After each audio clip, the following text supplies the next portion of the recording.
Maraming salamat po, Ginoong Punong Tagapamahala.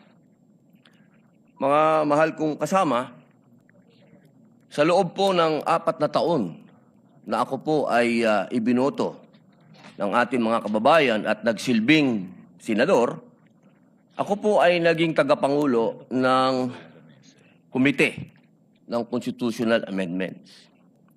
At tuwing meron pong pagdinig, ang lagi po naming pinapatawag ay yung mga sumulat ng konstitusyon.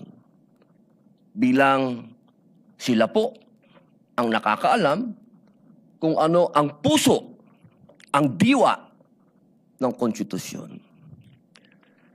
Malinaw po na kung meron tayong pakikinggan, ay yung creator.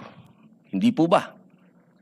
Tayo naman po lahat ay naniniwala sa Panginoong Diyos, kaya tayo po ay naniniwala sa salitang creator, tagapaglikha.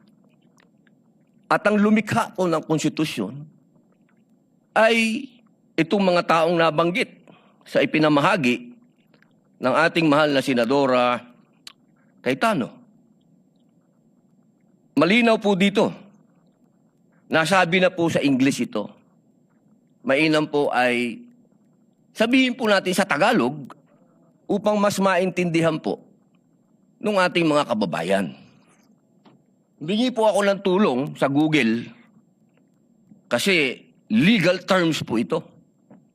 Hindi naman po ako nagtapos sa UP, hindi rin po ako nagtapos sa Ateneo, nagtapos po ako ng Criminology at UP rin sa University of Prison. Ang sabi po dito, sa Tagalog po Ginoong Presiding Officer, eksakto ko itong hinihain dahil nagkaroon tayo ng pagkakaiba pagdating sa punong maestrado ng Korte Suprema. Ngunit sa paglilinaw na iyon, na sa lahat ng ibang mga kaso ay ang Pangulo ng Senado ang mamumuno. Kaya binabawi ko ang nasabing susog. Ang nagsabi po nito ay ang dating Justice Davide.